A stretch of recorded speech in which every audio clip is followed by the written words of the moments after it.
Good morning student, welcome to my channel study locker. आज की हमारी वर्कशीट 7th क्लास की सोशल साइंस की है। आपकी 9th वर्कशीट है, टॉपिक है इकोसिस्टम। हम इससे पहले भी वर्कशीट में पढ़ चुके हैं इकोसिस्टम क्या होता है।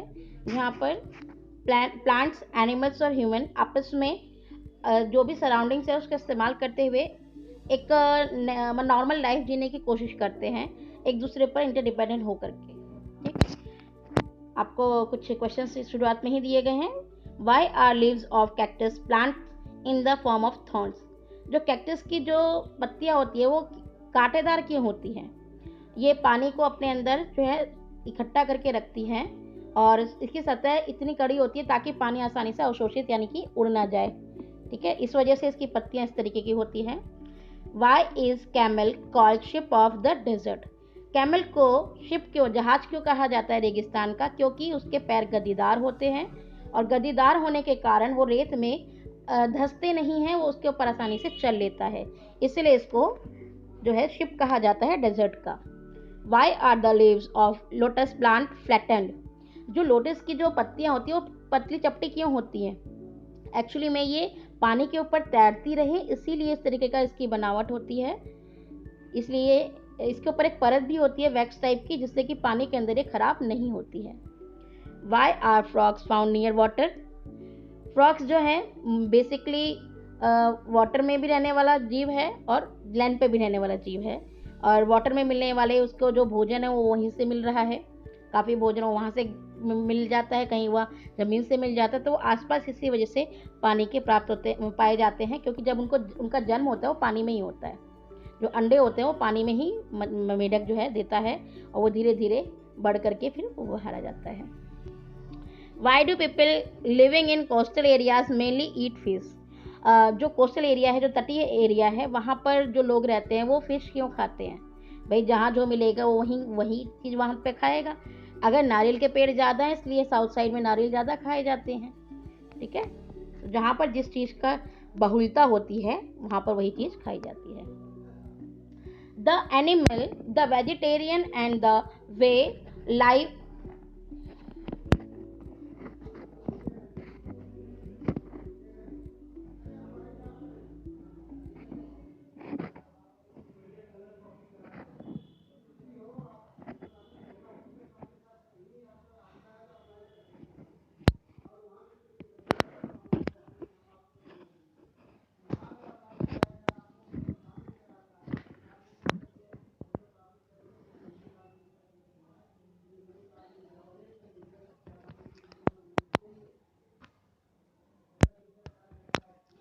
okay, the animals, the vegetarian and the way people live vary from place to place. All plants, animals and human beings depend on their intermediate surroundings. आप कहीं भी देख लो, अलग अलग जगह पर अगर जगह अलग है तो वहाँ के प्लांट्स अलग होंगे, एनिमल्स अलग होंगे, ह्यूमन जो रहने का उसका जो चीज़ें हैं, रहन सहन, वो भी डिफरेंट होगा। अब ऑब्वियसली बात है, आप डेजर्ट में चले जाओ और वहाँ पे आप सोचो कि क्यों ना मैं जैकेट जो है कैरी कर लूँ, तो पॉसिबल नहीं है। वहाँ की सराउंडिंग्स के अकॉर्डिंग आपको चेंजेस करने पड़ते हैं। Often they are also interdependent on each other. These relations between the living organism as well as the surroundings from an ecosystem. मतलब ये है कि जो आपका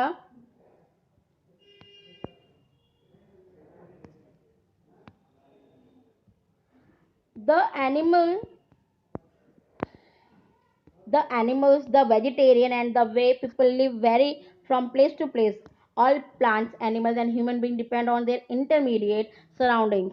जो भी क्षेत्र है, जो प्लेस है, जो मनुष्य है, प्लांट्स है, एनिमल्स है, जो जगह जगह अलग अलग जगह रहते हैं, तो अलग अलग तरीके के उनके चेंजेस आ जाते हैं। जैसे कि अगर आप रेगिस्तान चले जाओ तो वहाँ के लोगों के रहन सहन अलग होगा। अब आप लद्दाख चले जाओ तो वहाँ के लोगों का रहन सहन अलग होगा, वहाँ के पेड़ पौधे अलग होंगे, जीव जंतु अलग होंगे। जो सराउंडिंग्स होती है ना वो चेंजेस करती हैं, हमें उनके अकॉर्डिंग ही रहना पड़ता है। Often they are also interdependent on each other. वो एक दूसरे पर डिपेंड होते हैं। This relationship between the living organism as well as the relation between the organism and their surrounding from ecosystem. मतलब कि जो भी हमारी आसपास की जितनी भी चीज़ें हैं, चाहे वो लिविंग है, नॉन लिविंग है, जितने लोग हैं, ये सारी की सारी चीज़ें एक दूसरे के साथ रह करके इंटरडिपेंडेंट होकर के एक इकोसिस्टम का निर्माण करती है। मतलब कि इकोसिस्टम एक ऐसी सराउंडिंग है जहाँ पर प्लांट्स भी हैं, एनिमल्स हैं, ह्यूमंस हैं, नॉन लिविंग थिंग्स हैं, और ये सभी एक दूसरे के साथ जीवित रह रही हैं एक दूसरे के हेल्प के थ्रू। ठीक, अगर आपसे पूछा जाए कि इकोसिस्टम क्या है, तो रहने के लिए एक ऐसी जगह जहाँ पर हम सबके साथ मिल के रह सकते हैं और एक दूसरे की हेल्प करते हुए इंटरडिपेंडेंट होकर के रहते हैं। An ecosystem has all the factors that interact in a specific area, whether they are biotic or abiotic. ऐसे किसी भी इकोसिस्टम में आप दोनों तरीके की चीज़ें दे सकते हैं।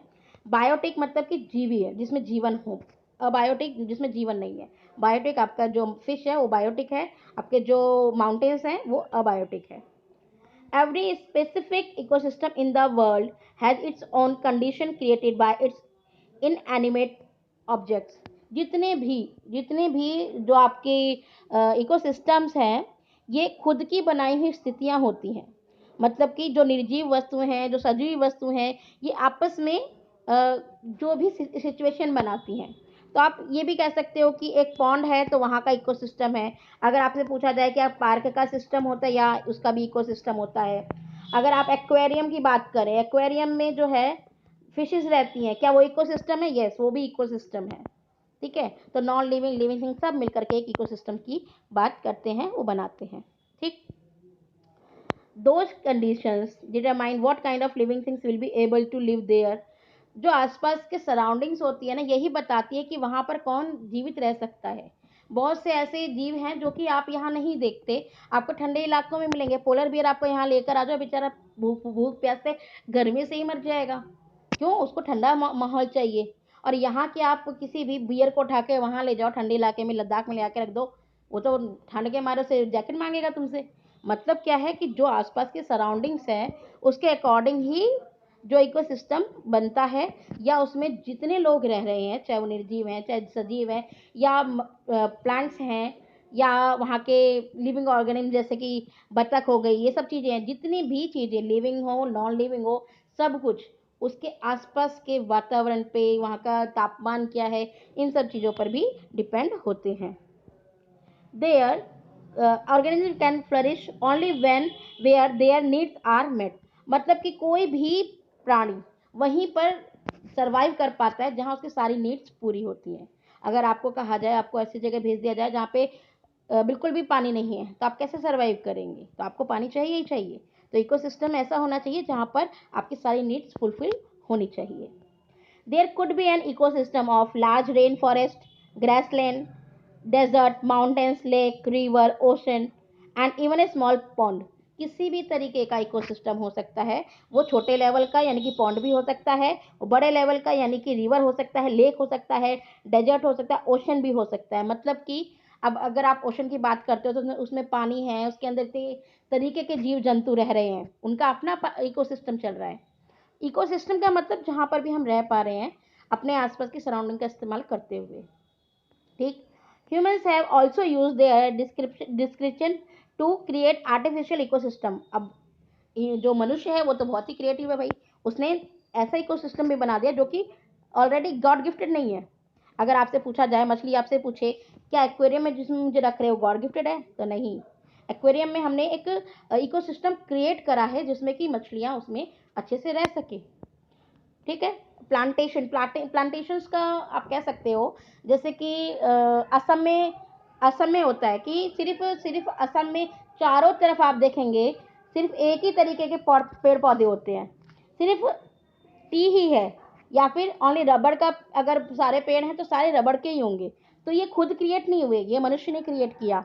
इसके अलावा आप गार्डन्स, पार्क्स, इन सबको भी देख सकते हैं, सभी इकोसिस्टम मनुष्य के द्वारा बनाया गया है। ये गॉड गिफ्टेड नहीं है, आर्टिफिशियल है।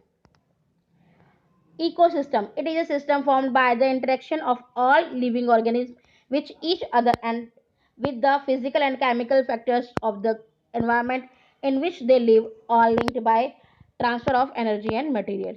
मतलब कि एक इकोसिस्टम में क्या होता है, जो भी चीज़ें रह रही हैं, लिविंग ऑर्गेनिज्म है, चाहे मनुष्य है, ह्यूमन है, ये सभी एक दूसरे के साथ जुड़े हुए हैं चाहे वो प्रत्यक्ष रूप से सामने हो, चाहे इनडायरेक्ट वे में है। अब मछली को अगर आप खा रहे हो, इसका मतलब क्या हुआ? आप उसके ऊपर डिपेंड हो रहे हो। आप प्लांट्स को खा रहे हो, आप उसके ऊपर डिपेंड हो। प्लांट्स को लगाने के लिए मनुष्य लगा रहा है, तो प्लांट उस चीज के लिए मनुष्य भी डिपेंड हो गया। प्लांट्स को पानी मनुष्य दे रहा है, तो प्लांट्स जो है मनुष्य पर डिपेंड है। यानी कि ये आपस में एक दूसरे पर इंटरडिपेंडेंट वाली जो सिचुएशन होती है, यही हमारा इकोसिस्टम होता है। How is ecosystem formed? ये आपका पहला क्वेश्चन है कि इकोसिस्टम किस तरीके से बनता है। तो अगर आपसे पूछा जाए तो आप नॉर्मल सी भी बात बोलते हैं कि इकोसिस्टम को बनाने के लिए क्या क्या चीज़ चाहिए होती है, तो उसमें आप बताएंगे कि प्लांट्स चाहिए होता है, एनिमल्स चाहिए होते हैं, ह्यूमन बींग्स चाहिए होती हैं, और उसकी सराउंडिंग्स चाहिए होती हैं। तो आपका आंसर यहाँ से ऑल प्लांट से लेकर सराउंडिंग्स तक आपका आंसर नंबर 1 है। Okay. Question number second, which of the following is not a natural ecosystem? अब आप बताओ, डेजर्ट नेचुरल है? हाँ जी, हमने नहीं बनाया, नेचुरल है। फॉरेस्ट, सी, ये सभी चीज़ें जो है नेचुरल है। पार्क नेचुरल नहीं है, तो आप बताएंगे आंसर आपका हो जाएगा park. Okay. Identify the ecosystem with the help of given hints. अब हमें क्या करना है कि इनको पढ़ करके देखना है कि इनमें से कौन सा इसके अकॉर्डिंग इकोसिस्टम का हिस्सा होगा। Fish, water, lotus and flower. अब आप ही बताओ, फिश जो है क्या माउंटेन पे चढ़ जाएगी? नो। जो फॉरेस्ट है उसमें चढ़ी जाएगी? नहीं। क्या डेजर्ट में रहेगी? नहीं। कहाँ रहेगी? पॉन्ड में। तो आपका आंसर हो गया पॉन्ड। सैंड, कैमल, कैक्टस, ये आपको कहाँ मिलते हैं? डेजर्ट में। डेंस फॉरेस्ट यानी बहुत घने जो है वन, वाइल्ड एनिमल, जंगली जानवर, और सॉइल, मिट्टी, कहाँ मिलेगी आपको? फॉरेस्ट में। तो आपका आंसर हो गया third, forest. Coniferous trees, ship, snow. Coniferous का मतलब होता है शंकुधारी वृक्ष, जो इस तरीके के वृक्ष होते हैं ना, ये आपको कहाँ मिलते हैं? ये आपको मिलते हैं माउंटेन एरिया में। तो आपका माउंटेन एरिया वाला आंसर आपका फोर्थ हो गया। आई होप आपको वीडियो पसंद आई होगी, क्वेश्चंस आपको समझ में आ गया होगा, इकोसिस्टम क्या है आप अब समझ पाए होंगे। अगर आपको वीडियो पसंद आई है, मेरी वीडियो को लाइक करें, मेरे चैनल को सब्सक्राइब करें, ताकि आपको टाइम टाइम पर वीडियो मिलती रहे। धन्यवाद।